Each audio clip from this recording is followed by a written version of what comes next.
31.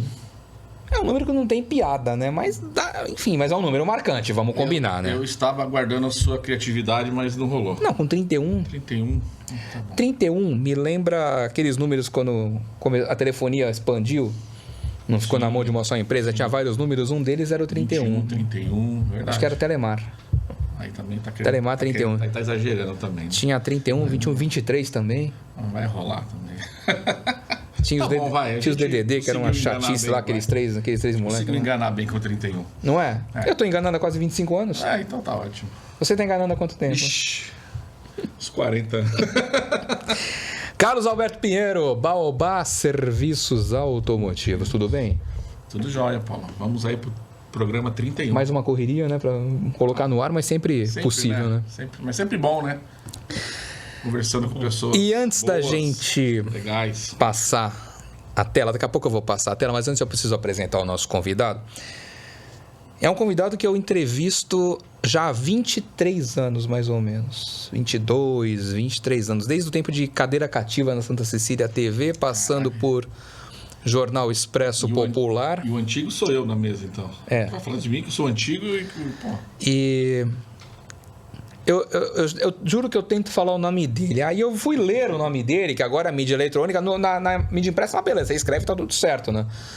Na mídia eletrônica a coisa já muda, porque você tem que pronunciar corretamente. Aí eu vou tentar falar o nome dele. Então vai.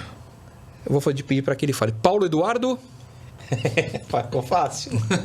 Kiev Agard. Kiev Agard. Não é muito fácil. Pauê. Mas...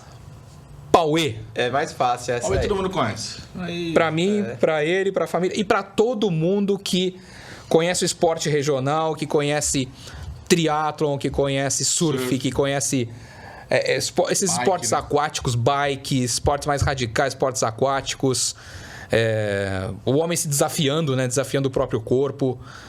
Tudo bem contigo? Faz tempo, hein? Faz mesmo. E eu nem lembrava da cadeira cativa, pode crer, porque a gente conversou. Eu lembrava de uma reportagem do Expresso Popular, que a gente até estava relembrando, mas cadeira cativa não lembrava, não. O Paulo lembra de algumas coisas. Cadeira que cativa. Eu acho que é até mentira, porque não tem ninguém para provar o contrário. Então a gente tem que acreditar. Cadeira cativa, a gente botou ele foi em São Vicente, buscou ele em casa, botou no carro, levou lá na Praia dos Milionários, ele foi pegar onda lá com a gente gravando ali da areia. Pode ser. Nossa, lembro de várias, no começo principalmente ali, muitas pautas ali, né? São Vicente, Tararé, Gonzaguinha. Mas eu lembro da vossa pessoa e muito legal estar aqui depois de 23 anos, né? E sabe, o curioso, a última vez que a gente esteve no mesmo... A gente foi um encontro absolutamente casual e que envolve o Pepe. José Macia. Já esteve aqui conosco. Esteve conosco. Eu tô num aniversário, tô com a Cris no aniversário, num condomínio ali na ponta da praia, num salão. E entra José Macia naquele salão, Pepe. Aí você já brilhou os seus olhos. Claro, obviamente, né? Só que o Pepe olhou pra um, olhou pro outro, não conhecia ninguém, eu achei aquilo tão estranho. Eu falei, seu Pepe, tudo bem? Aí, não sei se ele lembrou ou não lembrou, mas enfim. E aí alguém falou assim, chegou esse senhor aqui também, pera, como esse senhor não? Senhor não, cara. Você tá falando com o maior tireiro da história do Santos. Porra. Aí o que eu descubro? No condomínio tinha 2 salões, ele estava no salão errado. Ele entrou na festa errada. O outro ele tinha aqui no outro aniversário, que era do Dr. Carlos Braga, ortopedista, Sim. médico do Santos, durante muito tempo. Quando eu tô levando o Pepe pro outro salão, quem entra no condomínio? Pauê. Aí eu olhei, Quando que foi isso? Agora que eu não pegou de novo. tem Tô falando que o cara é complicado. Eu achei que você ia contar outra história, mas eu Não, envolvido. tem né? uns 7, 8 anos. Qual que era o né? condomínio, você Ali lembra? na ponta da praia. Onde você conhece bem agora, Mas hein? ele em qual das festas? Ele tava chegando em casa, ele mora ali. No meu, tá. O seu Pepe, ele é um amigão, não só ele, a família toda. Eu sou fãzaço. Vira e mexe eu encontro com ele, encontrava mais antigamente, quando às vezes vinha, quando tinha agência, né, bancária, adorava ir lá na agência bancária no Gonzaga, lá eu trombava sempre com ele, às vezes na livraria também, a gente lançou pela mesma... na época o meu livro, né, foi lançado também na mesma editora que a dele. Então a gente criou uma amizade desde então. Outro dia eu tava até tomando café com o filho dele, né? O filho mais novo, caçula. Mas o seu Pepe, assim, tem história. Ele tem a cabeça dele, é tão. Assim, a memória dele é tão boa que não parece, né? Ele tem 88 anos. Verdade. Né? E ele tá assim, parece que tá na flor da idade. Inclusive, a Giza que leva ele, né, pra cima e pra baixo, fazer os eventos dele. Teve agora, um tempo atrás, em Jandira, eu acho, com uma molecada. O Pepe esteve conosco por vídeo, graças a Giza, né? A Giza, ela sempre me ajuda. Sempre que eu preciso de uma palavra dele por algum motivo, ela sempre consegue. Sim. Giza é uma pessoa maravilhosa. Editora que você falou, Realejo? Foi, na época, sim. Um abraço ao José Luiz Tarran. Lançou 2 livros meus. Ah, que legal. E aí depois, hoje eu tô independente com o livro, ele perpetua até hoje, né? Acredito que já tô na 13ª tiragem, inclusive. Ele foi lançado em 2008. Então, de lá pra cá, sempre promovendo ele em eventos aí pelo Brasil. Então, Carlos, acho que eu vou começar a história de trás pra frente. Antes disso, vamos passar aqueles que estão conosco, tornando este podcast possível, a quem a gente agradece imensamente. Começar pela Baobá Serviços Automotivos, tem mecânica, funilaria e pintura, atende companhia de seguros, serviços e franquia em até 12 vezes sem juros. A lista é fogo. Xavier Pinheiro, 151, Vila Matias, em Santos. Baluarte Extintores, um abraço ao Diego. Baluarte, se você precisa para o seu condomínio. O Diógenes Barber Style Santista, não sei porque que é chamado de Santista. Legal. Jornal Motorista, sua voz, nossa direção. Um abraço ao Wagner. Vila Rica, Rent-A-Car, estive com o Rodrigo recentemente. Figuraça. Laerte Automóveis, um abraço ao Jairo, lá na Praia Grande, na Rua Limeira. Tem mais gente aí. Tem mais Vamos gente. passar. Nós vamos passar todos agora. Olha, Cubatão Space Truck. Abraço ao S, ao Natan. Pessoal ali ao lado da Cônego Domênico Rangoni. Doim Motors. Preciso pegar um carro elétrico para carregar lá. Tem 2 carregadores lá. A Autêntica Vistorias, o Cláudio, que esteve conosco no primeiro podcast, primeiro episódio. Visita nossa. Faz tempo. Absoluta. Ney Faustini participou mais uma vez dos 500 quilômetros, dessa vez em Londrina. Car Concept, Marcos dessa vez não veio, né? Mas Car Concept está conosco. Vitor Marques, seu imóvel na praia, lá na Praia Grande, corretor de imóveis, mas atende toda a Baixada Santista. RR Peças também está conosco já em vários programas. Nós agradecemos a todos que nos ajudam.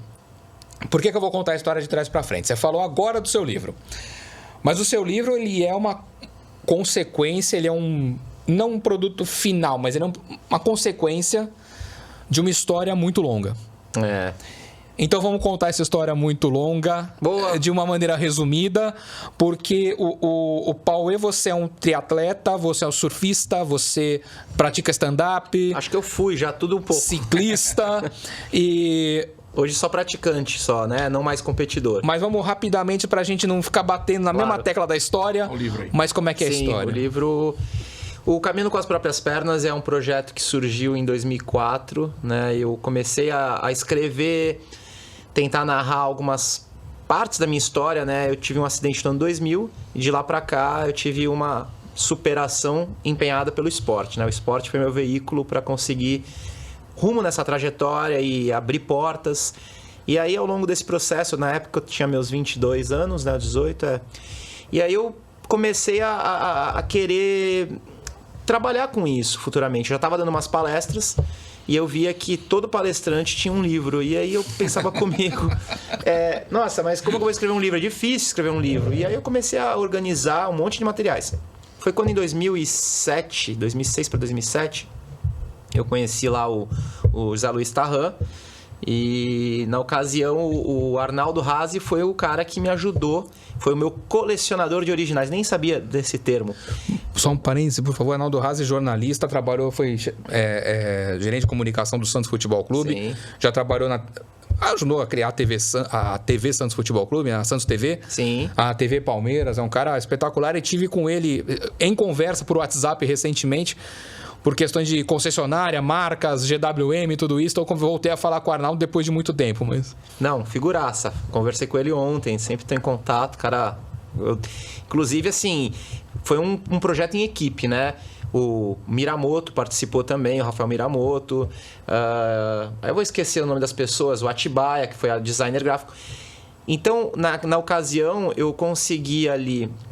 Aprendi a fazer um roteiro dessa história para colocar em prática pontos altos que me levaram a caminhar com as próprias pernas. Caminhar com as próprias pernas no sentido de conseguir me tornar independente, voltar para a vida, né? E isso acontece de fato em 2008, quando eu lanço o livro. Porque era uma época que eu já estava, vamos dizer assim, superado do acidente, já estava trabalhando bastante e já tinha sido campeão mundial de triatlon, estava já com 5 títulos nacionais, né, no triatlon. E aí eu comecei a vislumbrar uma carreira mesmo, né, de, poxa, agora eu posso trabalhar com a minha imagem, né, levando essa história para outras pessoas. Então, o livro, ele narra desde momentos críticos do hospital, a histórias inusitadas que acontecem desde por exemplo, uma das histórias, eu fui uma vez dar uma palestra no Mosteiro do São Bento, na Bahia, né? E eu fiquei dentro de uma cela, que eles falam, que é um quarto, né? Como os monges dormem. Uhum. E aí eu tinha a opção de ficar num hotel ou ficar nessa cela. E eu falei, poxa, eu vou falar com monges, eu quero ficar... Experiência do monge. Claro. Mas eu me arrependi. Por quê? Não Pô, agora conta. Não que eu me arrependi da experiência. Porque não tem nada pra fazer. Os caras, eles te deixam num quarto que você só tem um copo d'água. Não tem. Naquela época nem tinha, né, essas coisas de Wi-Fi. Mas era, por exemplo, era um armário assim que tinha você colocava as suas roupas, você não podia subir com muita coisa. Você podia levar livro de leitura, que ficava lá na biblioteca de baixo. Ou seja, eu ficava no tédio. Você não tinha televisão, nada. Que é justamente muito. Uhum. E aí, enfim, o livro traz histórias dessas mais interessantes que eu vivi, coisas mais... Até situações assim de estar andando na rua, né? Eu tava na época fazendo bastante televisão, principalmente na época do esporte, porque eu precisava manter meus patrocinadores, então eu acabava indo em programas de grande audiência, como o do Gugu, né? Fazia muito, né? Fiz muito TV Globo, Ana Maria Braga, Faustão. E aí eu vi uma foto sua dando entrevista pro Jô Soares, né? No Jô foi programa depois, do já, 2013, né? Gentili também eu vi também. Mas aí já foi depois. Essa outra época, antes no livro, né? Foi em 2008. E eu lembro, tipo, por exemplo, na rua, eu era uma pessoa comum como qualquer outra e sempre foi simples, assim. Mas assim, eu tava num dia na Salvador e escuto uma pessoa gritando e falando que eu era o ídolo dela, né? E eu, tipo assim, não, deve estar me confundindo, né? Porque, poxa, imagina, nunca vim aqui pra cá, não conheço nada aqui. E aí ela veio falar comigo, e aí já nesse lance ela chegou assim pra mim e falou assim, você sabia que o nome do meu filho é Pauê? E me mostrou, né? Isso é uma das histórias. Teve um outro menino também que recebeu o nome em Fernando Noronha, né? Em minha homenagem. E depois eu conheci, levei uma prancha pra ele de presente com a minha logomarca e tal. E assim, o livro ele traz histórias das mais diversas, né? Contando passagens que me fizeram repensar sobre a vida, sobre qual o nosso papel, né? Principalmente, porque na prática o meio que eu escolhi foi o esporte. Mas eu enxerguei outros valores, né? A partir do momento que eu fui testado, fui colocado à prova, a vida me mostrou que, independente das intempéries, a forma como que a gente reage, ela que mais importa, porque na prática vence aquele cara que resiste mais, né? E eu não sabia, eu tinha 18 anos de idade, não tinha muita orientação de nada, tinha feeling e tinha família, né? Que foi muito importante. A espiritualidade foi desenvolvida, o esporte catalisou essas reações, me trouxe de uma forma assim, benéfica para o mundo, e acho que naturalmente esse espelho ele foi uma troca com o mundo. Então, quando a gente conversava há pouco falando, né, de práticas saudáveis, como, por exemplo, cuidar do meio ambiente, né, que eu falo, poxa, eu acredito muito nisso. Parece que não, mas as coisas voltam, né? São portais energéticos, espirituais, sei lá o quê, mas voltam. Então, eu acho que o livro traz isso, traz uma esfera um pouco de trazer para as pessoas um olhar da superação. Você sabe o que eu acho interessantíssimo é quando você fala assim do teu período no hospital. Porque se alguém ainda não sabe, a gente conta. Você sofreu um acidente e foi atropelado por um trem, né? Uma linha férrea, uma locomotiva em São Vicente, indo para uma academia, né? Eu estava na academia quando um colega me convida para nadar. Ele estava acima do peso, pediu para que eu fosse com ele para dar uma motivação para ele. Nisso eu fui para casa, morava na casa dos meus pais. E aí no retorno, eu passava por essa linha praticamente diariamente e estava desativada. Então eu passei sem olhar. E quando pisei, eu tive a sensação, para não falar que vi, tive a sensação. Quando eu fui buscar a visão, vinha apagada uma locomotiva em cima de mim, que passou assim, ela freou, mas me arrastou. Me levou assim praticamente uns 50, 60 metros. Fui de baixo, tomando cavaletada ali embaixo. E aí, quando eu saio de baixo ali, porque eu não desmaiei, eu lembro assim, não tinha dor, né? Era uma sensação assim de adrenalina muito grande, mas um desespero, porque eu tinha noção do que tinha acontecido, mas não sabia da forma como estava, né? Da gravidade. E aí foi quando eu me deparei, né? Quando eu tentei ficar de pé, e aí eu caí, não tava com as pernas mais ali, tinham sido esmagadas, e eu vi uma das pernas. Quando eu vi ela na roda, aí eu lembro de flashes, assim. Aí eu acho que a minha cabeça, ela entrou em parafuso, porque parecia um pesadelo, mas um pesadelo que eu não conseguia acordar. Não. Aí a gente vai pro contexto. Pensa uma coisa, você tinha 18 anos. 18 anos. Você tem 18 anos de idade, você tá no auge, assim, da tua juventude, daquela transição adolescência pra juventude. Uma vez o Carlos Alberto Parreira falou, né? Você tá com o nível de testosterona lá em cima, entendeu? A tua juventude, a tua vida começando. E aí você se vê numa condição dessa, quer dizer, aquele momento, quando você falou assim, tem um relato do período no hospital. Imagino que ali você decidiu a tua vida, quer dizer, ou eu vou seguir, ou eu vou fazer alguma coisa, ou eu vou me fechar, vou me fazer um coitado, ou eu vou me jogar por essa janela e vou acabar com essa história. Por quê? Porque tinha motivos pra fazer isso mesmo, né? Na prática aconteceu exatamente isso. Eu até uso isso como sinopse nas palestras. Né, quando a pessoa toma conhecimento da minha história, tá lá na minha sinopse. Num curto espaço de tempo eu tive que tomar uma atitude rápida, precisa, né, meio que imediata, entre viver ou jogar toalha, né? Porque na prática, quando eu dei entrada no hospital, eu tava praticamente, vamos dizer, eu tive hemorragia da perda do membro, mas estancou por causa da cauterização da roda quando passou. Só que ali eu tava tão abalado psicologicamente que eu tenho certeza, se eu me entregasse ali, eu ia. Porque eu já tava cansado ali, já tava debilitado. E aí, de uma hora pra outra, eu acho que assim, caiu a ficha que falou assim, cara... Então, eu lembro que... isso é uma sensação, né? Que, na época, eu não tinha dentro de mim a sensação que eu ia morrer. Eu tinha certeza que eu ia viver. É engraçado isso. E vale ressaltar porque essa certeza de eu vou conseguir viver, ela tava dentro, né, sabe? No meu coração, na minha vontade, no meu ímpeto, né, de querer fazer. Então isso serve às vezes como reflexão para coisas comuns, que às vezes a gente tem uma vontade extra, seja lá qual for o seu sonho, seja lá qual for o seu desafio, né?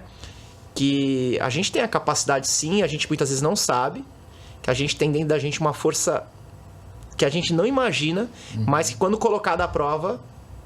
ali no momento você não tinha opção de morrer, né? Você tinha várias opções, mas você não botou na cabeça que morrer não era uma delas. Eu acho que... aí você seguiu por todas as outras. Exato. Eu tive uma sensação de... A luz do fim do túnel... É demorado, é duro, é difícil? Mas é lá.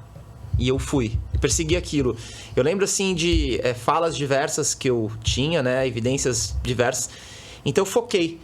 Quando você, na prática, tem um grande desafio, é legal que você vença pequenos desafios para você chegar até esse grande. Então, na prática, eu pensava comigo, eu quero voltar a surfar. E aí isso era uma coisa assim meio que difícil, porque eu estava sem pá das pernas, surfar de pé, nem estava andando. Óbvio que na minha cabeça eu já estava matutando, eu vou andar, eu quero surfar. Já estava lá na frente, né? E eu focava lá porque o andar era uma coisa que eu tinha que ser óbvio para mim. Eu não tinha que pensar que se eu vou andar, não, eu vou andar, eu vou surfar. Só que aí um dia eu pergunto para minha mãe, e é uma história que eu sempre elucido a ela, mostro com vídeo, porque ela tem uma mensagem, uma tônica muito forte, assim, de influência. Palavra de mãe, né? Afeto, amor, carinho, né? Aquela proteção. E eu falo para ela, mãe, eu vou conseguir voltar a surfar? No leito ainda. E ela olha para mim e para, e pensa, e sai de cena, vai no banheiro. No que ela volta e me diz, não exatamente você vai voltar a surfar, mas ela me fala assim, meu filho, sua vida daqui em diante, ela vai ser de acordo com a forma como você se posicionar para o mundo. Se você tiver dó de si mesmo, você dá margem para as pessoas olharem para você dessa forma. Agora, se você for um cara esforçado, se você batalhar, se você fizer por onde, naturalmente vão ter pessoas estendendo a mão e pessoas que vão querer te acompanhar. nessa tua batalha. Então, pensa que a atitude depende exclusivamente de você. Colocou pra mim, me jogou de volta pra mim. E ali eu entendi. Eu entendi que na prática, tudo que eu quisesse fazer, eu iria fazer. Só que me lamentar não seria o caminho. E pela autopiedade, muito menos. Então foi ali que eu arregacei a manga e fui pra batalha. Então foi rápido, né? Eu acho que em pouco tempo ali eu entendi o recado, eu reagi rápido e isso foi muito importante, eu acho. E o que é curioso, né, Paulo e Carlos, todo mundo que está nos assistindo, que o que aconteceu com você é uma coisa que pode acontecer com qualquer pessoa. Todo mundo está suscetível a sofrer um acidente na vida. Qualquer pessoa, em qualquer momento. E o que parece, assim, a tua história parece que mostra para as outras pessoas que, se acontece comigo, se acontecer comigo, eu vou fazer o que o Pauê fez, entendeu? Eu acho que algumas pessoas devem ter conversado isso com você, né? Se acontecer comigo, eu vou fazer o que fez o Pauê. O que fez o Pauê? Levantou e foi viver. Eu vou fazer isso. Não sei, isso já aconteceu, então. Muitas pessoas, até hoje, né? É que assim, é um tipo de trabalho, né, de filantropia social, que eu acabo usando isso como uma missão mesmo, mas assim, tem horas, como ser humano, que eu não tô no melhor momento para poder ajudar. E é um negócio que envolve, né, a energia da pessoa, porque não é você simplesmente sentar e trocar uma ideia, ou ligar para ela e bater um papo. Você tem que estar certo do que você vai falar, né? Você pode ajudar, como você pode atrapalhar se você não falar a palavra correta, né? Às vezes não é nem só o falar, né? Às vezes é uma orientação, é um caminho, é fazer um contato, uma mediação, ajudar em algum processo, né? Então eu penso assim, até onde, né? Hoje, quando eu vou entrar numa cena, né, envolver família ou pessoas que estão passando uma situação parecida, até onde eu posso, né, caminhar. Então já teve casos de pessoas que, por exemplo, nem era o caso de uma amputação. Pessoas com depressão, pessoas muitas vezes com angústia da vida, querendo, sei lá, pensar em tirar a própria vida, e eu parar para trocar uma ideia, Só que é o tipo de coisa que eu não sou psicólogo, né? Então, assim, na prática, é uma vocação que a vida me deu, que vem de encontro muitas vezes comigo. Não é todos que eu consigo atender, né, como eu disse, mas da melhor forma eu tento priorizar hoje pessoas que, parecidas comigo, né, sofrem alguma amputação, que aí nessa parte eu tento não me envolver emocionalmente, tento ser um pouco mais pragmático nesse sentido e dar o caminho das pedras, dizer o seguinte, que eu falo para todo mundo, né, que nem carro, uma prótese, tem o Fusquinha e tem a Porsche, a Ferrari, sei lá qual que... E aí você vai chegar no mesmo lugar com os dois. Embora o conforto seja diferente, embora a tecnologia seja diferente. Então, eu trago sempre essa visão porque a gente se depara num cenário, né, nacional que existe uma dificuldade nessa aquisição da prótese e tudo mais. Uhum. Depende muito de município para município, mas o cidadão tem direito hoje pelo INSS, né? E ele também pelo SUS. Consegue uma prótese hoje pelo INSS? Pelos dois. Mas isso na prática funciona? Funciona. A gente que não é da área não é... Funciona, mas não é imediato, né? Então você imagina o seguinte, amanhã você perde a sua perna, né? E aí você dá entrada... Vamos dizer que se você não trabalha, você não recolhe o INSS, você dá entrada no SUS. Você vai entrar numa fila, né? E vai ser atendido em algum momento. O que acontece? O mais difícil hoje para uma pessoa que se torna amputada é a autoestima. Você muda esteticamente o teu corpo, a sociedade muitas vezes não está preparada para te receber, e aí existe aquele paradigma de, poxa, eu não me sinto à vontade, eu não consigo mais ser eu. O cara se esconde, né? O cara se esconde, o cara tem vergonha, o cara tem... Fora as outras questões físicas, né? Um encaixe mal feito gera dor, gera incômodo, bolha, enfim... Então eu tento trazer um panorama assim para a pessoa, tipo, o mundo é esse, que é um mundo paralelo, o mundo é esse. Tem os caras bons profissionais, tem os maus profissionais, tem os oportunistas, tem os caras que são do bem, que querem ajudar. Uhum.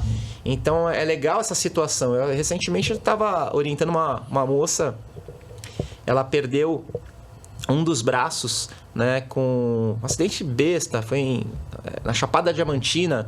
Ela andava com aqueles quadriciclos levando o cachorro dela.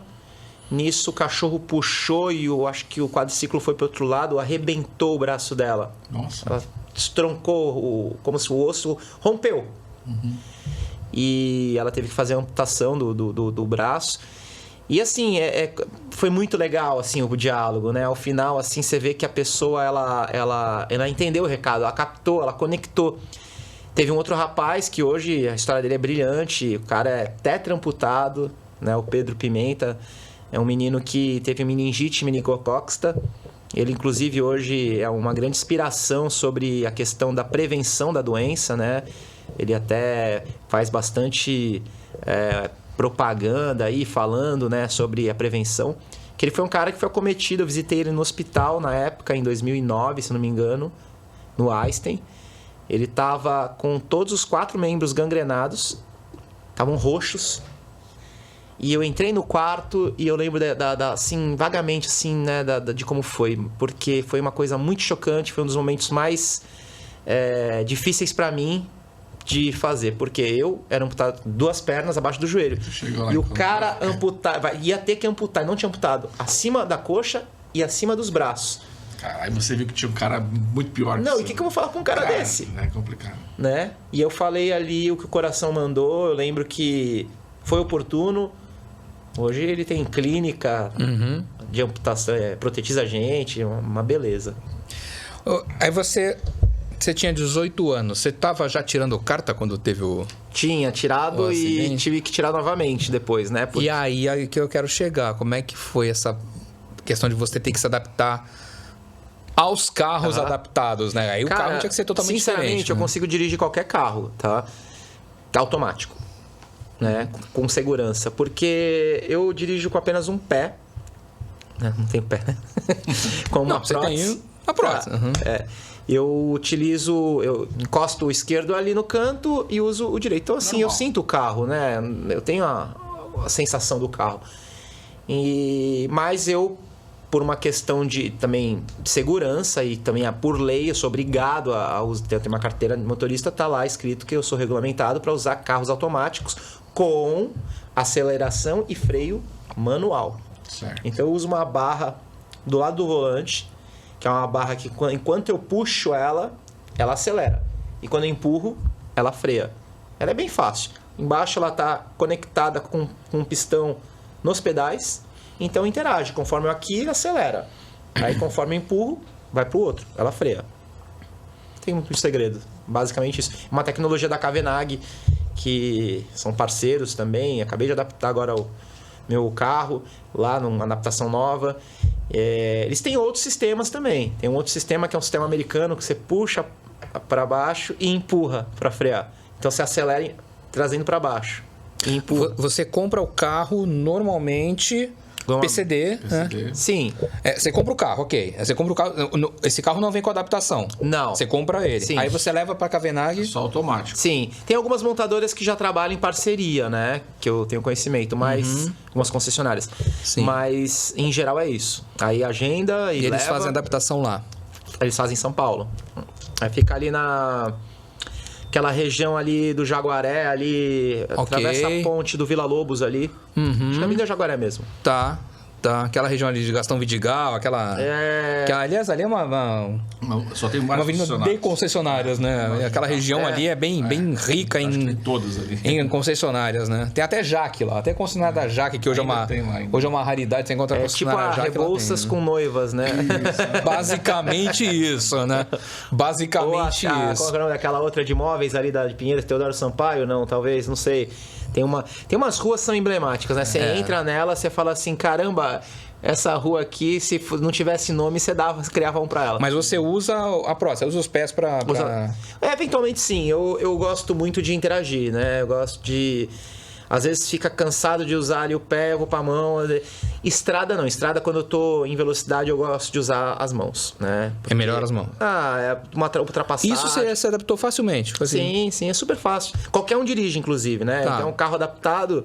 A minha mulher, ela dirige, eu dirijo, qualquer pessoa dirige, né? A gente... Óbvio, ela dirige com os pés, né? Mas se ela quiser, ela consegue também com as mãos. Sei. Entendeu? E ali você consegue dosar a velocidade, inclusive? Sim. Acelerou mais... O freio dele é bem sensível, né? Você não pode puxar, então. Você tem que ser um... Empurra, né? Desculpa, empurra. Puxa e empurra, né? Tá. Você não pode empurrar de uma vez, Se empurrar então. muito rápido, vai frear muito brusco. Aí eu tenho que comprar um Volvo, né? Que tem frenagem, que o carro... Com o tempo ele vai pegando sensibilidade e fica perfeito. Sim, eu tô falando assim, quem não sabe absolutamente nada, o que é o meu caso, por exemplo, né? Que nunca peguei. Eu fiquei surpreendido nunca uma vez. Eu peguei fiz uma feira em São Paulo de adaptado chamada Mobility. Que Sim, ela sim. conhece. E aí eu fui uma vez, fiz um teste num XC90. Volvo. O Volvo, grandão. E aí o rapaz que estava comigo falou assim, ó, acelera com tudo, mas freia em cima na curva. E eu falei, poxa, acelerei 50, 60, não tava alta velocidade. Mas eu freiei bruscamente para sentir. Meu corpo nem se movimentou. O carro, acho que os sensores dele de amortecimento tem algum sistema tecnológico que faz essa frenagem sem que o carro faça... Opa, desculpe. Sem que o carro faça esse tranco, né? É muito interessante. A Volvo, normalmente, ela tem o que você vai ver em outros carros depois. Normalmente, a Volvo, ela trabalha com vanguarda. Ela é muito boa tecnológica, né, cara? Acho que o slogan dela é segurança, até, né? É um dos pontos principais. Foi assim, dos carros que eu já testei, foi a única marca que...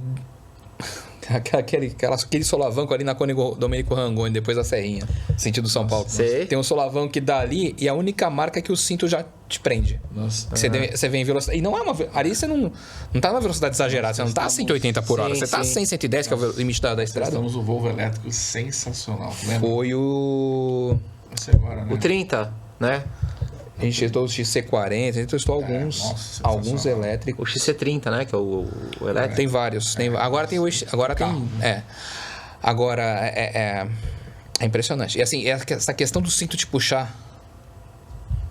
Coisa impressionante. Eu tava vendo um negócio até que é interessante falar, que é a utilidade pública, um vídeo principalmente o passageiro que costuma colocar os pés, né? Você viu esse vídeo? Vi. Coloca os Realmente pés. acontece. Cara, tipo, o airbag, se ele ali ativar, né? Pô, ele destrói a tua perna, né? Praticamente... O sistema de airbag, até para quem tá dirigindo, se você não tiver uma distância adequada, ele te machuca. Ele pode quebrar teus pulsos. Se você tá de óculos escuro, ele pode te quebrar o óculos no rosto. Uma caneta pode perfurar. Então, assim, aqui a velocidade de explosão é muito forte. E quem põe as pernas em cima do painel, cara, nossa. Às vezes quem coloca o carrinho de bebê virado. Sim, E a criança fica de costas, que não desliga, né? Porque você hoje consegue desligar o airbag do passageiro. E você coloca a criança, às vezes não desliga. Você imagina o tranco que essa criança vai tomar Explica em casa, isso, né? Carlão, por favor. O que pode acontecer? A pessoa tá com as pernas para cima. Você receber Se acontece um impacto, muito. o que pode acontecer? Uma bolsa daquela que abre a 300 por hora, quebra as duas pernas da pessoa. Não, é o vídeo simulador, né, que conta essa, né, você viu na internet também. Ele espatifava, assim. É uma um velocidade negócio... muito forte, Paulo. Então, Como também vale lembrar que quem senta atrás, né, que usar cinto de segurança, porque que teve até o caso lá daquele rapaz, né, em São Uber, Paulo, né? que no Uber, né, acho que foi do Big Brother, alguma coisa assim. Isso. Nesse caso, o que aconteceu? Os dois da frente estavam com cinto de segurança, só que o banco de trás estava sem cinto. Então, ele é projetado para frente. Se ele está no meio, ele quebra o para-brisa para o lado de fora do carro, ou ele machuca segurança... o passageiro e o motorista. Então, quer dizer, você está com 4 pessoas dentro do carro. Se as 4 tiverem cinto, aí não adianta, porque um vai machucar o outro. Eu não sei se vocês sabem, mas essa é uma das pautas também dos meus trabalhos, né? Hoje, dentro do ambiente corporativo, eu atuo em 3 frentes, mais assim, e alguns projetos pontuais. Mas segurança no trabalho, né? Eu faço muitas CIPATs pelo Brasil. Inclusive, posso enumerar uma aqui grande que eu fiz, que tenho um grande orgulho desse case, que foi a Mitsubishi, lá em Catalão. E recebi até uma plaquetinha que a empresa parou a esteira durante 2 horas para todo mundo ir para o pátio assistir. Então, os carros lá saíam, em média, eu não lembro se era 11 ou 13 minutos. Né? Desde o processo inicial, que entra, né, a carroça, vamos dizer assim, e começa a montagem. Então, fica uma esteirinha andando devagarzinho e um monte de gente vai acoplando as peças, fazendo lá, enfim, a sua participação. É aí que vem o nome montadora. A montagem. Montagem, exato. E aí eu tive essa experiência, né, de fazer esse evento no pátio de Catalão. sobre segurança do trabalho. E o que quando eu enfatizo esse lado, né, de segurança, eu trago não só... porque, poxa, depois que você é atropelado por uma linha férrea, você passa a olhar a vida de uma outra forma, né? Depois de perder as pernas. Mas não é só isso. Às vezes, o acidente em si, ele acontece, na maioria das vezes, pelo excesso da nossa confiança, né? Então, a gente sabe... Quem que sofre acidente? Ou o distraído, obviamente, né? A pessoa que não está atenta. Ou o cara que sabe de cor e salteado a fazer aquilo e se dá o luxo de repente, fazer uma segunda coisa, uma terceira coisa ao mesmo tempo. E aí, às vezes, não utiliza um equipamento adequado para a atividade que está fazendo. E aí... Hoje, complementando o que você está falando, hoje muito é o celular, né? Hoje o pessoal dirige muito com o celular. Meu, ciclovia, cara. Eu pedalo toda hora, eu fico abismado. E é engraçado, assim, eu tenho... Até na ciclovia eu tenho colocado capacete, né? Não só por mim, pelos outros também, porque as pessoas vêm no celular, cara, conversando de frente. Não, e às vezes vem duas, né? Cara, uma do lado da outra, que atrapalha quem tá vindo no sentido contrário, tá digitando no celular, tá fazendo... Imagina isso dirigindo, né? Se você, a gente até teve um estudo também que eu vi, 100 por hora, se você digita 2 palavras, você andou 15 metros sem ver. E eu acho legal isso. como até outro dia o cidadão quase foi atropelado por um ônibus ali na Mário Covas, em frente a um dos terminais, atravessando no celular. E ele ficou espantado, como assim o ônibus foi aparecer só porque ele tá no meio da rua? Basicamente só faltou ele perguntar isso, entendeu? Só porque eu tô na rua, como é que me aparece um ônibus assim, né? Porque ele estava no celular. Só lembrando, foi o C40 que eu levei pra você. Você sabe que eu lembro de todos os nomes de carro até começar a gravar. Começa a gravar, eu esqueço tudo, né? Aí eu fui olhar aqui na colinha, foi o C40, que aí todo mundo olhava. Elétrico. Só pra complementar, na oficina, quando um carro chega batido, a gente já tô trabalhando muito tempo com isso, a gente tem a sensibilidade de saber se a pessoa estava dirigindo no celular ou não. como? Porque quando a pessoa tá prestando atenção, o trânsito para por alguma coisa e ela freia o carro, a frente do carro ela tem a tendência a diminuir o curso do amortecedor. Então a frente do carro a gente chama vulgarmente de afocinhar, que nem o cachorro afocinha. Ela afocinha, então ele pega a parte de cima do carro e não pega a parte de baixo. Quando o carro chega, que a gente nota que ele bateu chapado, imagina sem essa focinhamento, ele bate por cima da parede assim, aí ele amassa uniformemente a frente todinha do carro. Que é a vez que o cara tá bater sem frear. Quer dizer, a pessoa não esboçou reação. Não, exatamente. Entendi. Aí você chega e a pessoa assim, você tava no celular, né? Ah, eu tava digitando alguma coisa. Tu já mata na hora isso, entendeu? E tem muito, tá acontecendo muito isso, cara, muito. E qualquer batidinha machuca bem, né? Porque... hoje o carro é feito pra desmontar quando nos bate. Então você desmonta o carro inteiro, né, cara? Por isso, Eu tive nessa fábrica de Catalão em 2018. E não só, mas visita as fábricas, você vê, são muitas atividades perigosas ao mesmo tempo. E os caras que estão lá há muito tempo, eles já fazem aquilo com muita facilidade. Então, realmente, acho que pega esse excesso de confiança que você falou, né? O cara já tá tão... Você pega um cara... Aquilo já é tão normal pra ele, né? O maior índice de acidentes automotores, né? Carro, moto... Ele acontece... Você pode pegar, não é? Eu li isso aí. A pessoa chegando em casa, mais próxima de casa, porque é onde ela relaxa. Né? Ela acha que, tipo, tô agora... Então, assim, na prática, né? Eu perdi um grande amigo, que foi o Valdir Lanza, né? Que, de moto aqui na portuária aqui de Santos, ali do Porto. E, assim, ele gostava de acelerar. Cara, deve ter pego, não sei, algum buraco, alguma coisa. Ele já tava praticamente saindo ali, já estava entrando já quase ali na Citrosuco. Então, assim, é engraçado. As fatalidades, elas só acontecem quando a gente, às vezes, está muito à vontade, né? Por isso é legal a gente sempre não ficar nesse piloto automático, a gente conseguir prestar atenção, estar perceptivo à cena. Então, eu uso muito 3 palavrinhas, até que eu ilustro sempre nas minhas falas, que é a da placa do trem. Pare, olhe, escute. Né? Parece besteira, mas se você começa a adotar na tua vida o parar, olhar e escutar, parar.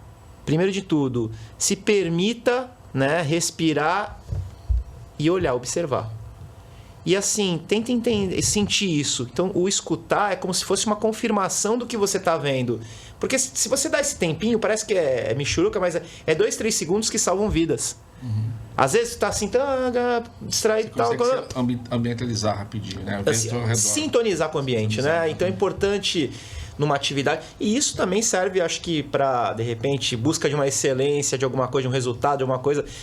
serve para os relacionamentos, né? Pare, olha, escute.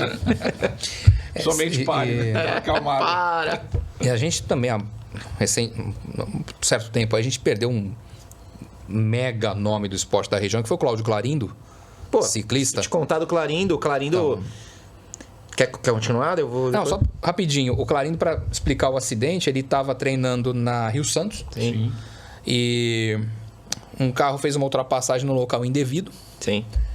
Vinha Não conseguiu voltar. Vinha outro carro. Ele não conseguiu voltar. O que ele fez? Ele jogou pro acostamento do outro lado. Quem vinha no acostamento? O Cláudio Clarindo treinando na velocidade. E o Clarindo, assim, eu além de entrevistar, como eu já te entrevistei várias vezes, muitos atletas da região... Sim. O Clarindo, em 2011, eu fui cobrir o Tour do Rio. Mas fui pelo evento mesmo. A equipe memorial estava lá, o Cláudio Diegues, o pessoal todo memorial. Mas eu fui cobrir o evento. Eu acabei indo num dia com a equipe memorial para ver como é que eram os bastidores, né? Como é que acompanhava um atleta, trocar a roda da bicicleta e tal. E o Clarindo estava no staff da competição. E foi o cara que me ajudou, me pôs para falar com as pessoas, me explicou tudo, assim... Um cara espetacular. Então, assim, foi aquelas notícias quando chega assim, acaba com o teu dia, sabe? Quando eu soube, foi o Fábio Maradei que informou. Sim. E aí, quando eu vi a notícia do Maradei, eu falei, gente... Meu primeiro assessor de imprensa. Foi o Maradei? Eu falei com ele recentemente. Né? Ele era desses esportes radicais. Com ele aquela semana também. Ele era ligado só a esses... Sim. Depois veio o Santos e tal, viram outras coisas, mas no começo ele foi desse... Tanto que aparecia no... Como é que era o nome? Era o Impacto do Sport TV, né? Programa de esporte radical. Zona de Impacto. Que tinha Gravei bastante Zona de Impacto. E aparecia lá agradecimentos ao Fábio Maradei, porque ele sempre colocava a gente pra falar ali, Zona de Impacto. Eu gravei bastante vezes. E quando o Maradei falou, acabou com a gente. Clarindo, como assim? Agora, o que você... O Clarindo, ele faleceu em janeiro de 2016. Em junho de 2015, nós fizemos eu fiz um projeto pela Lei Federal de Incentivo ao esporte, e aí aprovamos, foi o segundo projeto que eu fiz, né? O primeiro foi o Super Água, que foi uma vinda de Paraty a Santos remando de caiaque, e eu sempre chamava um ícone do esporte, então eu chamei nessa ocasião da remada, eu chamei o Fábio Paiva. Então eu vim num caiaque, ele veio no outro, a gente veio de Paraty para Santos remando, 10 dias. Em 2015, eu fiz um projeto que era a volta na ilha de Floripa, pedalando. Foram 3 dias pedalando, a gente pedalou 210 quilômetros, né? Tentando ali nesse projeto demonstrar toda a malha viária, toda a parte que as dificuldades que existiam, já que a ilha não tinha para onde crescer, então o quanto que deveria melhorar para essa acessibilidade do uso da bicicleta, né? Então a gente foi deflagrar essa cena, pensar assim. Então eu chamei um ícone do ciclismo, que era o Cláudio Clarindo, ultraciclista, ele ia para a RAM dele, né, a Race Across America. E aí eu conversava muito com ele, porque o Clarindo é da época da Unimonte, que eu comecei no triatlon lá, na época que você me conheceu, e eu conhecia ele há muito tempo, e aí a gente batendo papo, eu falando, pô, Clarindo, sabia que eu tenho medo, né? Nunca mais fui pra pista, nunca mais... porque às vezes a gente ia treinar na Rio Santos mesmo, caminho onde ele foi atropelado, eu várias vezes já fui treinar. E aí eu tinha medo quando passava caminhão, que dava vácuo, e tremia tudo, cara. E aí eu ficava sempre, putz, depois vieram os assaltos, aquelas coisas todas, aquela onda dessa.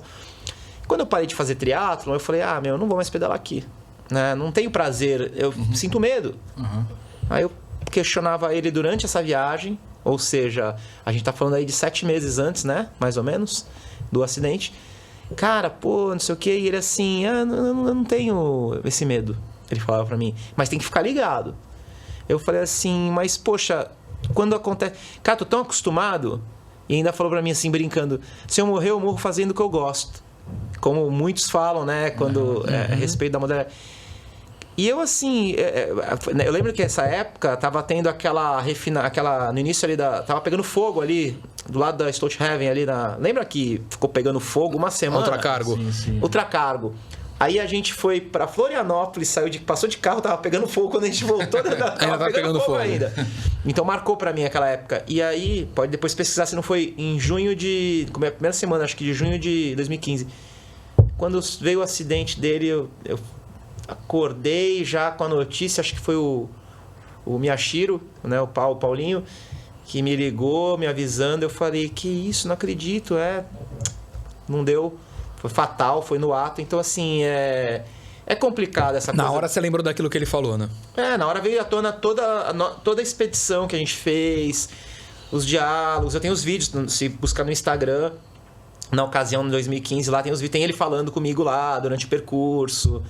A gente tem um vídeo na internet também, chama-se Projeto Superbike, esse, né? E o outro chama-se Expedição Superágua.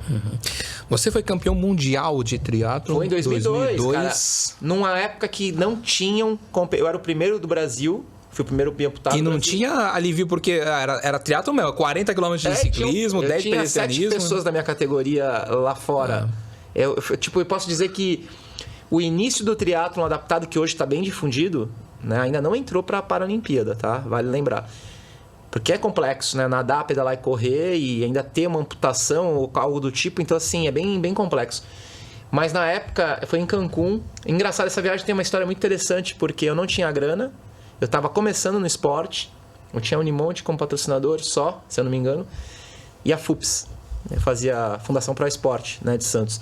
E aí eu estava desanimado, eu tinha ido para o Rio, tinha uma etapa do Pan-Americano que eu obtinha a classificação para ir para essa etapa. E eu consegui. Eu tinha que passar pelo tempo lá, um índice. Consegui. Só que eu consegui e já... não vou mesmo. Não consegui. Mas beleza. Aí, belo dia, eu gravei... Eu tava, como eu falei pra vocês, eu tava gravando muito televisão, fazendo... Eu cavava essas coisas, né? Eu ficava, tipo... O Maradei me ajudava muito, mas eu também pegava meus releases que ele bolava e eu mandava pras editorias de vários lugares. E eu lembro que... o Faustão quis gravar uma matéria na época com aquele ator que era da novela, que tinha síndrome de Down, o Luiz Felipe, que ele era de uma biblioteca, de uma novela e tal. E aí ele pedia para várias pessoas mandarem uma mensagem de, né, pô, Luiz Felipe, pô, continua aí, classe A, você tá indo muito bem e tal. E ele tava no programa, né? E o negócio era ao vivo. E aí, pô, beleza.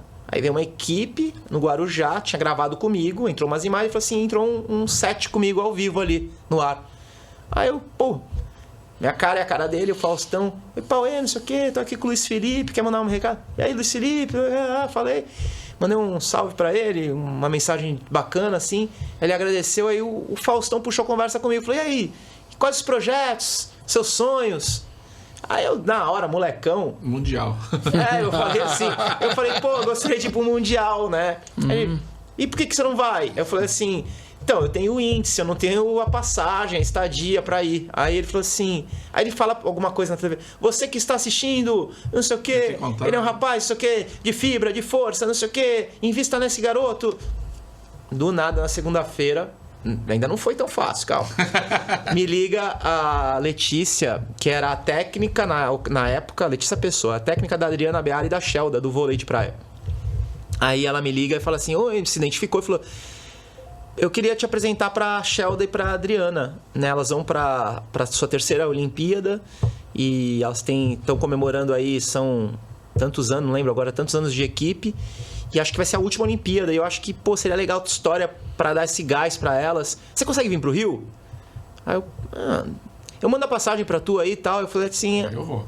Aí eu vou. E foi uma experiência incrível. Eu cheguei lá, eu passei uma noite lá, né? Então eu convivi com elas todo o treino no Leme ali, equipe inteira. Tive a experiência de como que era uma equipe profissional, assim, com staffs, tudo. Aí eu lembro que a gente passei o dia, fui numa academia da Urca lá com elas, malhar. E aí, no dia seguinte, rolou um almoço numa churrascaria com toda a delegação, tinha umas 20 pessoas da equipe deles, e assessora de imprensa, todo mundo.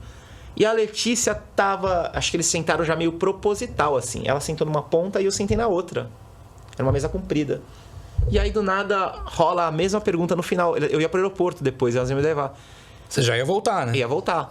Aí elas provocaram a situação. Falaram assim, e aí, Pauê, quais os projetos? Tem algum sonho? Perguntou igualzinho o Faustão me fez. Aí me veio a lembrança. Dani, já tô aqui mesmo, agora eu vou falar tudo. A passagem tá no bolso, tirar a passagem não vou. Ela jogou assim, ó, o envelope assim, ó. Aí peguei assim, tava a emissão das passagens aéreas. As duas. Que legal, cara. Passagem de ida e de volta emitida. Que era antigamente tinha as passagens assim, né? E o hotel que eu ia ficar. Aí eu olhei, eu falei, nossa, eu não acredito. Ela falou assim, vai lá, você vai pro Mundial. Aí foi uma choradeira, um abraço e tal. Então eu acho que eu fui com uma energia tão forte. Ah, detalhe, como eu sou iluminado, eu acho. Que eu tive umas coisas assim que eu nem imagino. Hoje eu lembro assim, eu falo, caramba, como que isso tudo aconteceu? Tô lá, que o dinheiro da inscrição foi minha mãe que deu. Aí eu tinha, na época, era $540.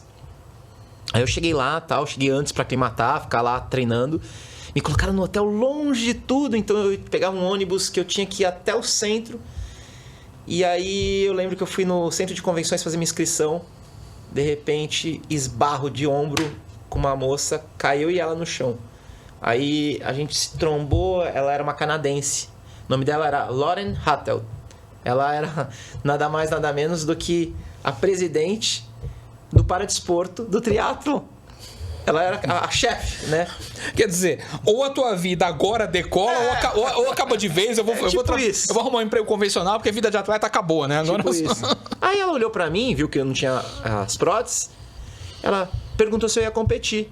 Eu falei que sim, que eu estava indo fazer inscrição. Ela, então vem comigo. Aí eu cheguei na porta do guichê para entrar, tinha uma fila. Ela falou assim, não, me dá teu passaporte. Aí eu dei pra ela. Ela foi, demorou uns 5, 10 minutos, voltou com uma maleta, com o kit todo, com as coisas. Eu falei, onde que eu pago? Ela falou assim, não, quero que você venha amanhã aqui, a 1h da tarde. Dia seguinte. A competição ia ser, acho que 3 dias depois.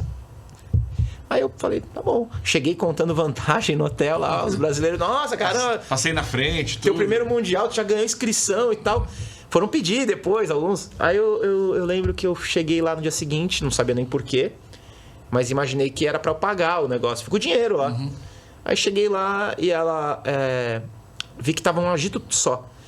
Aí ela falou, entra lá e senta ali. Na hora que eu entrei, coletiva de imprensa internacional, um monte de fotógrafos, um monte de gente. E eu do lado dos campeões, né? O Chris Bourne, canadense, tava... agora não vou lembrar do profissional quem que era, mas do cadeirante era o Chris Bourne. Eu sentei do lado dos caras, eu olhei e fiquei assim, falei, cara, o que eu tô fazendo aqui? Eu nunca, né? Tipo, eu nunca tive no Mundial e já tô sentado aqui na cadeirinha da janela. Você deu na cadeira correta? Aí eu falei pra ela, falei assim, pô, tô nervoso. Eu não falo fluente inglês. Eu falo, mas se me perguntarem aqui, você me ajuda? Aí ela assim, não, fica tranquilo, a gente tem tradutor. Aí eu consegui desenrolar bem ali, falei basicão ali, troquei uma ideia. E aí dia seguinte tava em todos os jornais lá, meu nome como grande promessa, grande, sei lá, a mídia faz você também virar do céu ao inferno, você sabe? Eu sei. Jogador de futebol, né? Tipo, é bem isso. E aí E mesmo... a gente fala aqui do Expresso Popular. Bem, o pessoal procurava o Expresso na época porque era um meio deles poderem mostrar o próprio valor ali, mostrar o que estavam conseguindo, estavam conquistando, porque não conseguem o devido espaço. Então a gente estava ali justamente, como o Eduardo Silva faz muito esse papel, sim, na TV Tribuna, já fez mais, valoriza muito, de valorizar esse pessoal. Mas, Paulo Rogério, eu acho que você quando escreveu a minha história, lá, quando a coletiva de imprensa produziram a minha história e outros mais, eu me lia e eu falava assim, caramba, sou bom, hein? Nem eu sabia, pode dizer. Então assim, é engraçado isso, você começa a acreditar numa persona que às vezes você está sendo visto dessa forma. E aí, engraçado, essa motivação ela foi expressa, porque o público, as pessoas, como a competição ela era o que falava-se lá em Cancún, em qualquer lugar que eu ia, restaurante, algum lugar, as pessoas me conheciam, me chamavam pelo nome, e no dia da largada tinha a torcida organizada gritando coro. Louco, eu passava nas voltas assim, as pessoas só... Então eu fui levado ali naquela emoção que eu lembro que quando terminei eu não acreditava. Quando eu mandei pro Maradei a notícia, ele falou, você tá falando sério? Você tá brincando? Aí eu lembro que eu cheguei e quando a notícia saiu, né, as pessoas falaram assim, caramba, como assim? Primeiro tu nem ia, tu foi, tu ganhou. Então, acho que o grande lance aí da minha história e que eu acho que tem a ver, assim, na conexão de vida com as pessoas, é que eu fui colocado à prova, né? Então, assim, os meus sonhos, eu sempre perseverei. Mas eu acho que, antes de tudo, o grande alicerce de todo esse êxito, ele veio, acho que por causa da... Eu soube me relacionar com o mundo, sabe? Assim, eu soube expressar o meu sentimento também de gratidão, reconhecer as pessoas que me ajudaram a todo momento. E as portas, elas vão se abrindo, a gente vai caminhando e de uma forma natural você vai falando, caramba, parecia tão difícil e ficou fácil, né? Sabe assim, é uma coisa... Mas você tem a história, até você trombar com a chefe, com a presidente ali, você tinha chegado ali. Para você chegar ali, você teve uma luta. E essa luta, e aí é uma cultura do Brasil, que é uma coisa terrível, independentemente de você ser atleta ou para-atleta, de você ter sofrido acidente ou não, vamos dizer que você não tivesse sofrido acidente, mas fosse pro triatlo, não fosse... Você ia ter a mesma dificuldade. Você ia, em outros esportes, obter o índice e precisar de apoio para chegar lá. Isso é uma coisa que eu acho... A gente está falando aqui, a gente já falou várias vezes aqui em Lanza, a gente falou várias vezes em Unimonte, a gente citou Memorial, porque foi meu patrocinador também. Seu Pepe Austucci era um visionário, um cara que gostava de patrocinar. E hoje nós temos a Unisanta, a família Teixeira, apoiando principalmente natação. Principalmente sim. Tanto que a Ana Marcela tá aí, né? Nossa, enfim. Furacão. Então assim, agora o que acontece? Você não tem apoio nenhum para chegar, ou muito pouco. Quando você chega, e aí você consegue porque você se superou, você foi buscar, você conseguiu, família apoiou... Aí vem um monte de gente falar, agora eu vou patrocinar. Mas eu precisava lá. Mas você sabe o que você está falando?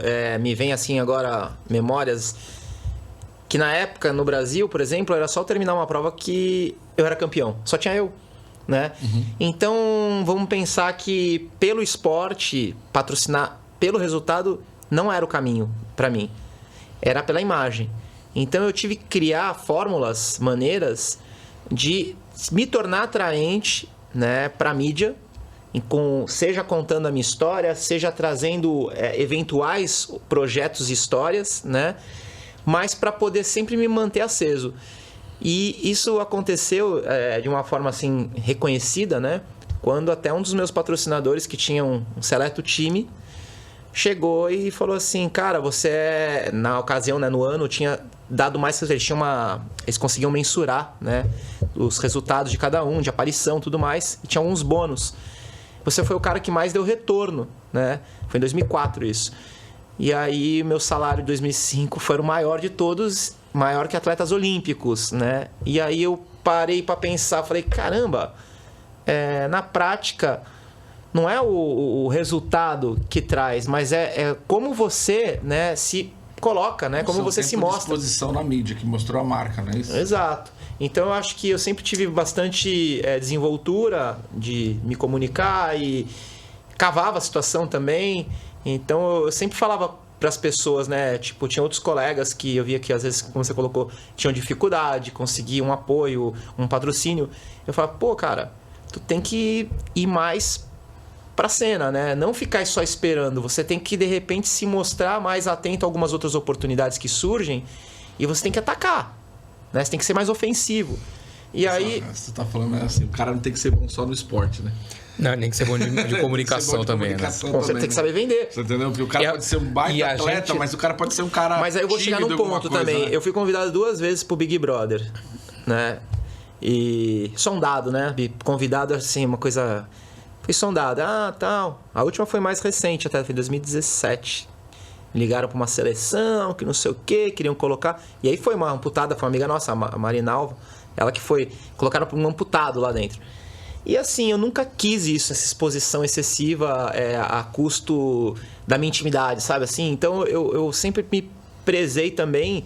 Tinham algumas comunicações, por exemplo, que não que eu me arrependi, mas que eu aprendi, né? Fui entrevistado pelo Clodovil. Eu quase saí na mão com o Clodovil, né? Por quê? Porque o cara, sei lá, ele tem...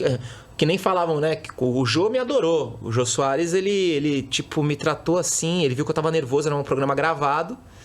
E ele viu que eu tava nervoso, assim. Aí ele pegou na minha mão, assim, e me entrevistou no começo. Pode depois assistir tem no YouTube. Ele pega no meu braço e fica, assim, nos primeiros 5 minutos da matéria lá, ele fica com a mão em cima de mim pra me acalmar, e depois eu entro na conversa. No Clodovil foi o contrário. O Clodovil acho que achou que eu era muito novo e falante, ali, desenvolto. Acho que aquilo não incomodou ele. Tá aparecendo mais do que ele, talvez. Não sei. Eu sei que ele começou a me fazer perguntas, assim, cutucando. Então, por exemplo, ele começou assim... Você namora? Aí eu, tipo assim... Nossa, mas beleza. Não, namoro, vai. Ah, legal. E como que é? Conta pra mim. Você tira prótese... Aí, Nada a ver, né? Aí eu pensei... isso foi uma... Aí eu falei, olha, a gente... Eu ri assim, desconversava, falei assim, poxa, mas isso não tá na pauta, né, meu? Eu vim aqui pra falar de outras coisas, mas às vezes sim, às vezes não, depende. Aí ele, não, porque isso é uma curiosidade do Brasil e tal, não sei o que lá. Aí eu tava sentado na poltrona de uma forma, ele, você senta assim na sua casa? Começou o cara a me buzinar. E aí eu comecei a ficar irritado, comecei a dar a resposta, e era ao vivo. Chamaram o intervalo, vieram conversar comigo, conversar com ele. Aí minha mãe tava me acompanhando nos bastidores. Fizeram o terceiro bloco lá com a minha mãe junto, porque ia sair Pauli, né? Já tava. Depois eu encontrei com ele uma vez, ele era político, né? Encontrei com ele, aí... Foi deputado federal. Eu tava em Brasília, num evento, ele me viu. Aí eu falei, e aí, Clô? Mas se você quisesse irritar, eles chamavam de Clodô. Não, mas sabe... Clodô acabava com ele. Na época o Pânico gravava... O estúdio do Pânico era do lado do estúdio do Clodovil. Foi na Rede TV, então, isso aí. Foi. Lá em Barueri. Aí eles chegaram pra mim e falaram assim... Foi o Vesgo, chegou pra mim... Nem era conhecido, tá? Leva agora as sandálias da humildade pra ele. Aí, na época, eu lembro que minha mãe até falou, não compra essa briga, não vai querer tirar onda, porque ele vai ficar, depois ele fica falando na televisão, né? Fica moendo isso. Ele ficava xingando depois a prefeita de Ubatuba, eu acho, sei lá, na ocasião, por causa... E aí eu falei, não vou, não, mas não, só levar lá. Não deixa pra lá. Então essa saia justa. Mas tudo bem, mas você não respondeu. Você tira a prótese ou não tira a prótese? Cara, em geral, cara, se não precisar ficar de pé, tira, né? Também não é a nossa pauta. Claro que eu quero te... O negócio é falar mais de... Aliás, a gente traz... A gente tava vindo pra cá e eu te falando do podcast e tal... E aí eu falei, levo muito ex-jogador e tal. A gente citou o Domingos, né? O Domingos sentou aí onde você tá, começou a contar a história e tal. E eu falei, não, eu preciso misturar com um pouco de carro, né? Claro. A gente fica muito no futebol. Aí eu falei assim, mas que carro você tinha? Aí ele falou assim, eu nunca liguei muito pra carro não. E continuou falando de futebol. Eu falei, quer saber? A pauta é futebol mesmo e tá tudo certo.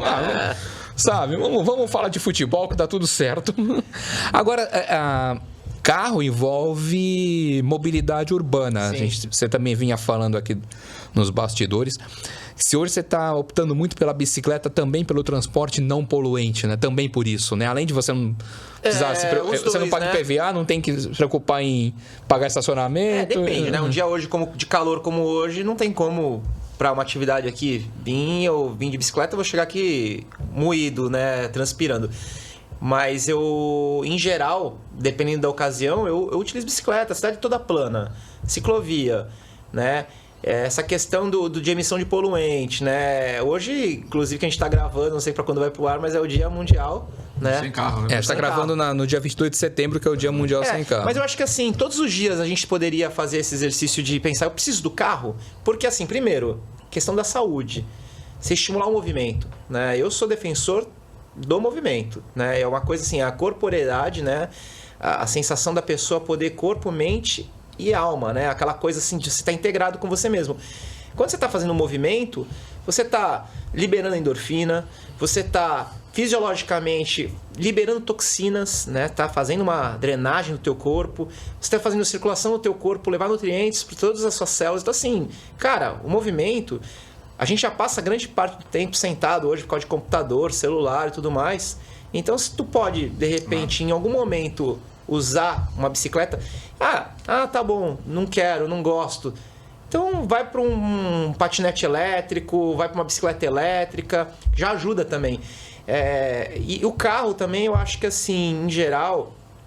Ele nunca vai sumir de cena, né? Porque é essencial para viajar, a gente precisa de carro. Senão a gente morre de fome, né? A gente fecha as portas, o alimento precisa chegar pra gente tem que vir de caminhão. Não, a gente morre de fome, a gente não vai ter trabalho se o carro... O cara não vai fazer mais nada, né, Paulo? Mas eu tô na onda dos se eu carros fazendo- elétricos. se eu né? fazendo acho que que você essa já tá onda, nessa? a gente ainda não tem como, acho que, suportar, né? Ainda tanto abastecimento de carro elétrico, né? Porque acho que ainda não tá preparado ainda para isso. Mas o momento que chegar isso, inclusive uma notícia recente que as montadoras elas estão pedindo para o governo taxar, né, esses veículos elétricos. Não sei como está essa questão. A Anfávia, a Associação dos Fabricantes, tá no movimento, que aliás é um negócio que é bastante controverso, pedindo para taxar os carros elétricos. Porque agora tem incentivo, eu né? acho que é meio ambiente, um tremendo tiro no pé. Acho que é um tremendo tiro no pé. Aí, o Sérgio Quintanilha, que iria estar ao seu lado hoje, mas não conseguiu vir, e vai estar nesse podcast logo, que é lá do Guia do Carro, onde eu tenho dado uma colaboração, quando posso, ou da maneira como dá, ele se aprofundou nesse tema e conseguiu o seguinte: olha, o que pode acontecer é você taxar quem não fabrica no Brasil. Tá. É uma lei. Aí você conseguir incentivar a produção nacional. Importação, exportação, quando fazer esse câmbio de. Então o carro elétrico entrar de e sair. fora teria uma taxação, o carro Isso elétrico mandar pra fora fabricado no também, Brasil. talvez, uma taxação. Então seria uma. Agora, eu acho, sinceramente, agora é minha opinião como jornalista automotivo. Você taxar o carro elétrico de um modo geral, eu acho um tiro no pé enorme. Porque é um segmento que está crescendo. Não sei, pode ser que um dia ele realmente você não tenha, não é agora, não é na nossa geração, mas que você não tenha mais o carro a combustão. Aqui, então. Só eu posso fazer isso, dar um tiro no pé. Doeu. Como você fez a piada, então tá tudo certo. Eu tinha pensado. Nós fizemos um podcast passado, entrevistamos o Marcos, que é o secretário de Meio Ambiente de Santos. Libório. Sim. Vai ter aqui em Santos 14 pontos de recarga. Durante Ai, que espalhado legal. na cidade. Isso é um incentivo. Com certeza. Duas coisas vão acontecer sem dúvida nenhuma. Aí vem uma dúvida. Primeiro eu vou falar as duas coisas que vão acontecer. Primeiro, nós vamos ter pontos de recarga num índice muito maior do que nós temos hoje. Isso vai aumentar progressivamente. Antigamente, há 29 anos, só milionário tinha celular. Daqui a pouco a coisa teve uma explosão, hoje todo mundo tem um celular. Então, e por aí vai, entendeu? Essa tecnologia ela vai avançando. Ela vai. Então nós vamos ter uma explosão e vamos ter vários pontos de recarga. Nós vamos ter um segundo ponto, que é a recarga rápida, que já está acontecendo, mas ainda é... Hoje, o que é uma recarga rápida? 2 horas, né? Não, Menos 25 minutos, mais ou menos, para você chegar entre 80% e 90% ali de carga. Então, aí você consegue juntar as duas coisas. Por exemplo, o pessoal sempre dá o exemplo da viagem São Paulo-Rio, ok. Você está fazendo a viagem São Paulo-Rio. Aí você... uns 400 e... poucos quilômetros. Aí você vai carregar, você parou para carregar, você carregou em 25 minutos, legal. Você conseguiu 85% de recarga, dá para andar, dá. Mas aí você sai. Com o número de pontos de recarga aumentando, você consegue o quê? Não, daqui a 50 quilômetros, daqui a 80, eu vou ter um outro ponto de recarga. E se eu andar mais 80, eu vou ter um outro. Então, assim, você tem uma segurança de que... Muito maior, sim. Ok? Então, são coisas que a gente vai olhar para trás e vai falar, poxa, lembra com os primeiros carros que levavam 12 horas para carregar? Agora você carrega em 20 minutos? Então, legal. A minha dúvida, nós temos... Aí eu teria que trazer o Libório de novo e tal, mas nós temos, no Brasil, produção de energia suficiente... Então, para uma demanda sem queimar a termoelétrica, senão não adianta nada, né? Para uma demanda muito grande, essa é a minha dúvida. E uma outra coisa, Paulo, que eu estava até pesquisando esses dias, que a gente está muito ligado nesse assunto, né? O objetivo é autonomia de 1.000 quilômetros. Enquanto a indústria não chegar nesse ponto... Que hoje eu acho que é 500 quilômetros, 400 e pouco, né? 450 Você sabe que de Santos subir a serra, a autonomia cai para 300. Então, tem essa questão de mais gastos em subidas e descidas, né? Mas o objetivo é chegar em 1.000 quilômetros de autonomia. E a gás? Sumiu, né? Esse negócio. É um trambolhão, né? Que vai no porta-mala. Tá muito raro hoje. Né? Tá muito raro. Eu ainda peguei um Siena que tinha lá, a gente fez o teste. Mas acho que já não se fala mais tanto. Não se fala. Você falou da Subserra. O Doin tá com a gente aqui. Ele tem lá 2 pontos de recarga. A Doin Motors aqui no The Blue, aqui na Senador Feijó. Você pode carregar lá, combinar com ele se tiver seu carro elétrico. E quando eu pego o carro elétrico para testar, eu carrego lá e saio com 100% para entregar em São Paulo. Eu já subi a serra das duas maneiras. Já subi a serra sentando a bota e já subi a serra Tranquilo. na tranquilidade. Beleza, como chegou a autonomia lá? Sentando a bota, caiu bem. Mas como eu saí com 100%, então eu tinha uma segurança para chegar onde eu você chegava precisava. em São Paulo tranquilo. Né? Mas, assim, não faça isso. Eu não recomendo. Sim. E secando a bota também não foi a 200 por hora. Não, Fui claro. mas não fui devagar. Né? Sim. Na chamada maciota, sim. Aí você consegue uma autonomia legal, mas é uma perda bem grande a subida Você de vai me serra. contar giro, ele bate o quê? 2 ou 3? Ou 4? Não, 2, média de 2 ali. 2 a 3, não é tanta coisa também. Porque o motor é muito forte, né? Então... Agora, você tem que ter uma adaptação do teu pessoal também, do teu setor. Isso aí a gente tá... Eu fiz um curso agora, ultimamente, sobre esse assunto. Paulo, a mudança é gigantesca. Gigantesca. Segurança, principalmente, porque você colocou a mão no capacitor errado, você pode morrer. A chance de morrer é muito grande. 600 watts, tem carro, já estão carros da Volkswagen com 800. Então, assim, e os equipamentos são muito caros. Assim, nós estamos longe disso aí. Hoje, fiz esse curso essa semana passada, não tem segurança de fazer um carro elétrico hoje. Não tem. O risco de ele pegar fogo é enorme. Eu estava fazendo esse curso até online com um pessoal da Alemanha.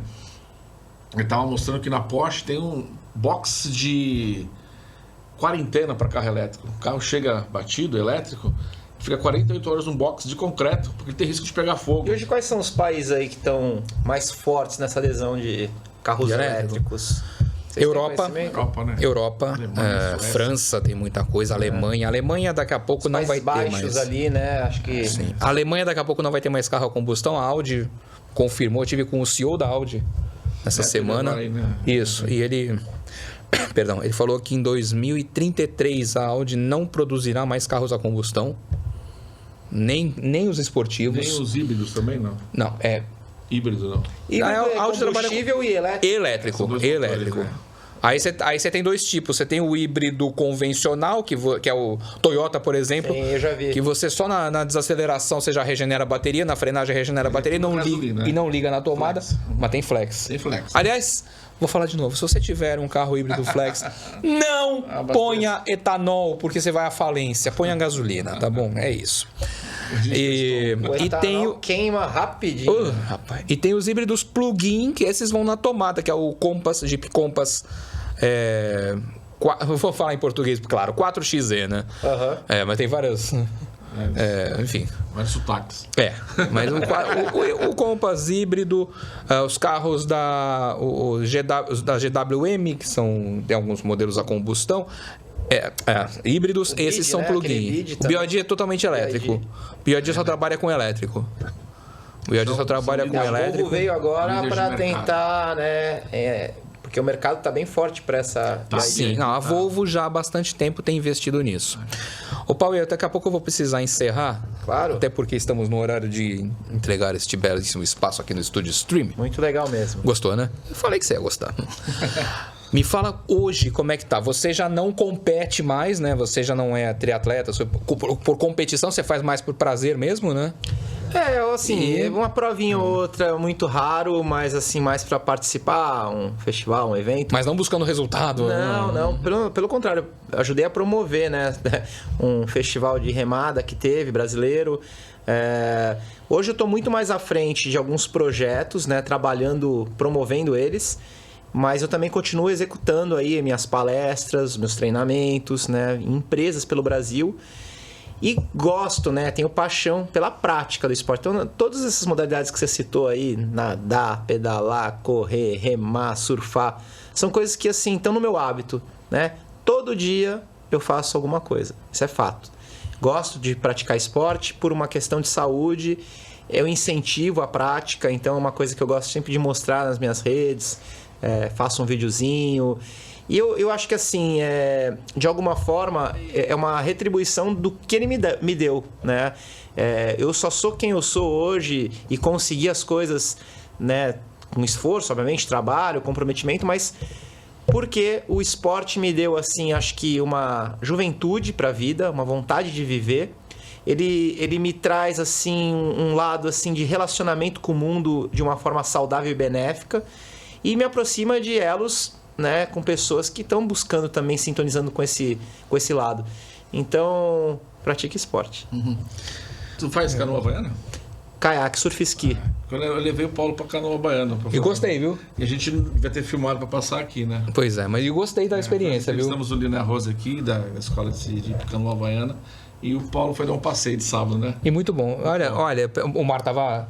Uma piscina aquele dia, o mar tava muito calmo. A gente tem uma Bahia então... aqui, na época que eu treinei para fazer a vida de Paraty para Santos, naquelas braçadas lá, a gente fez 10 dias, né? Mas teve dias que a gente remava 72, 73 quilômetros, 2 dias. Era o 3º e 4º dia dessa travessia. E o treino disso, né? A gente fazia muito... gostava de usar esse termo, horas bunda barco. Que é o tempo que você suporta sentado no cockpit do barco, fazendo esse movimento. Porque não é um negócio de velocidade, é uma cadência. Então, assim, você requer muita paciência e tempo ali. O que vai ferir antes? Todo mundo acha, pô, seu braço, tem braço para cá. Primeiro que você não rema, o braço é só o instrumento. Sim, não é braço. É muito mais tronco e costas, core, né? E a posição, a lombar que é assim, e as pernas que vai pro saco ali. Você sente mesmo, e às vezes tem que descer, alongar. Então, um bom treino foi a volta da Ilha de Santo Amaro, né? Que você começa aqui pela rampa, né? Que nem foi no dia, inclusive, que eu fiz, foi no dia de uma competição da volta da ilha de canoas. Só que como não tem pra caiaque, eu saí 3 horas antes, pra justamente eles me pegarem no caminho, porque os caras vêm remando de 6 e 2, aí troca 2, aí 6, entendeu? Sempre vão ali. E aí eles me pegaram lá na Prainha Branca, quando vai entrar no Rio Bertioga, né? E aí depois você desce ali, quando você sai do Rio Bertioga, você pega a base aérea. Isso. Ali. Então assim, você vê essa volta inteira aqui é o Guarujá. São 76, 77 quilômetros a volta. Dá 6 horas a prova, mais ou menos. A prova dá 6 horas. Eu fiz em 10 horas e 45 remando. E aí foi um mega treino de entender como que seria um longo dia. Você fez isso quantos? 3 vezes? 3 dias seguidos, foi isso? Não, isso eu fiz num dia. Não, mas lá em 10 dias. Lá foram 400 quilômetros remando, né? Aí é barra. E onde você parava? Você já tinha os lugares? A gente tinha as pousadas certas. Tinha uma equipe de água e uma equipe de terra. A equipe de terra tinham 2 pessoas, dois staffs. Então eles já iam abrindo, fazendo check-in nas pousadas, levando as grandes coisas, né? Nossas malas e tal. E no barco, nossa equipe no barco, tinha ali o básico que a gente precisava. Então a gente se alimentava, tinha umas redinhas que desciam, a gente, né? Teve umas paradas, teve um dia que eu meio que... Muito sol, meio que cambaleei ali, tive que dar uma parada, tive que subir no barco, descansar um pouco. Foi acho que no 3º dia. Mas a gente se alimentava com coisas leves, jantava depois e o café da manhã era legal, né? Comia bem o café da manhã para sair. Mas durante o dia... O que é comer bem? Qual é a alimentação ideal? Sério, assim, não... Eu sei disso, pode meu tamanho, cara. Eu tô vendo. Comer bem Não, tô falando pra desempenhar bem, não pra... Não, O que é? Um café legal. Você vai pra uma prova que é de manhã ali, que você já vai pegar o barco. Lembra que assim, a gente comia frutas, mas não qualquer fruta, né? Então a gente comia banana, aveia, e não é muito também, mas um pouquinho de cada coisa. Tomava um pouco de suco, tomava na época, estava tomando antes e depois, durante e depois, whey protein, né? Um suplemento para você segurar, mas ele tinha alguns complexos, algumas outras coisas. Comia uma fatia de pão com queijo branco, comia... cara, são alimentos também muito comuns, normais, nada muito diferente do habitual. No entanto, coisas mais de fácil digestão, mais leves e que tem nutriente. À noite eu jantava. Normal. Né? Normal. Tá. Óbvio, não ia comer uma feijoada, né? Uma rabada, não. Um churrasco, não, nada disso. Comia com mais parcimônia porque ia ter que dormir, né? Mas dia seguinte, eu me alimentava para poder dia seguinte ter, né, o que gastar. Mas ao longo do dia era barrinha, era isotônico, era shakezinho, comia um pedacinho porque de pão. Eu tô te perguntando porque eu acho que isso é fundamental principalmente para quem não é atleta assim profissional que não tá acostumado. Isso é básico e é fundamental, entendeu? Tudo. Eu nunca segui muito dieta de nutrição, assim, sabe? Porque eu não sou muito disciplinado para comida em si. Eu gosto de comer de tudo, eu gosto de beber de tudo. Então, assim, não é um negócio... Agora, usar o bom senso, né? Tipo, poxa, tu vai fazer uma atividade longa, poxa, o horário, ao sol. Você hidratou bem para isso? Eu acho que tem que ter esse bom senso. Então, assim, às vezes eu oriento, né? Às vezes eu vou com a minha esposa, ou senão às vezes eu vou com algum amigo que eu vejo que às vezes não tem conhecimento da modalidade, aí eu oriento. E aí, o que você bebeu agora? Tomou água? Comeu o quê? Porque às vezes a pessoa vai sentir durante o percurso, né? E ela não sabe, não tem essa experiência, porque, cara, saco não para em pé, né, meu? Tu tem que estar nutrido. Pauê, para saber mais, pouco mais ainda de você, onde a pessoa acha teu livro, teu documentário tá onde? Cara, eu acho que hoje tem as redes sociais, né? Tanto o Instagram quanto o Facebook, você me acha como Pauê Oficial, meu Instagram. No Facebook tô também como Pauê Agard, alguma coisa do tipo. O livro, pelo site ou pelas redes sociais, me chamando, né? A gente tem uma equipe hoje que trabalha com o livro, manda para você, para o seu endereço. Contato das palestras também que eu faço. Acho que pelo site consegue também ter uma visualização assim de tudo um pouco. Qualquer lugar do Brasil, Qualquer lugar do Brasil. Inclusive a gente está com as viagens marcadas agora até o final do ano. Legal. Né? Hoje mesmo eu estava fechando um evento de Brasília. Show. Né? Então, assim, é muito legal que assim, eu tô em Santos, mas a minha vida, graças a Deus, eu tenho assim, né, elos aí pelo Brasil que eu fiz ao longo desse percurso, desses 23 anos aí que a gente já se conhece. E tô à disposição aí para poder ajudar também pessoas que, né, passam por situações parecidas que a minha. Legal isso. Né? Eu acho que é meu papel social poder, de alguma forma, dar a mão para outras pessoas. Eu, graças a Deus, sou uma pessoa hoje que tô bem, feliz, né? Eu alcancei minha plenitude. Não preciso de muito também, né? Para alcançar, para ser feliz. Eu acho que nada mais justo do que poder estender a mão também para quem precisa. Legal. Muito, olha, demais. Agradeço demais a sua presença. Eu fui insistente para que você viesse. Mas deu certo, é que não tava... Porque eu acho que a tua história tem que ser contada e a questão, assim, no meu caso eu tinha o carro adaptado para falar, mas você tinha muito mais coisa para falar e eu achava que a tua história tinha que ser... voltar a contar a tua história numa terceira mídia agora, né? Coisa que não existia lá em 2000, né? É verdade. Que era o podcast, não existia essa plataforma. Então, acho muito legal você estar aqui para contar a tua história de novo. Agradeço demais. Eu que agradeço. Obrigado, Carlos. Obrigado. Paulo Rogério. E esse programa vai estar disponibilizado no YouTube. Legal, depois também eu vou compartilhar. vamos extrair alguns pontos também pra gente jogar em TikTok, lá onde a gente tá nas plataformas de vídeo. Vai rolar uma dancinha aí? Não, isso não dá. Mas umas graças a gente rola, faz assim. as gracinhas no TikTok. E, Carlos, os próximos programas, as pautas estão ficando legais. Você vai gostar. Cara, eu sempre gosto, né, cara? Você vai gostar. Coisas com pessoas inteligentes, eu sempre gosto. Né? Coisas que você gosta de debater. Eu quero agradecer demais a todo mundo que apareceu nesta tela aqui. Que ajuda a que gente, legal. viabiliza, torna esse podcast possível já há 31 edições. Mais uma vez, agradecer aqui essa estrutura espetacular do Estúdio Stream aqui em Santos. Entre em contato. E agradeço a você que nos acompanhou em todo esse podcast. Se inscreva no canal, ativa o sininho e também deixa o like, porque aí você dá uma moralzinha pra gente, dá um engajamento.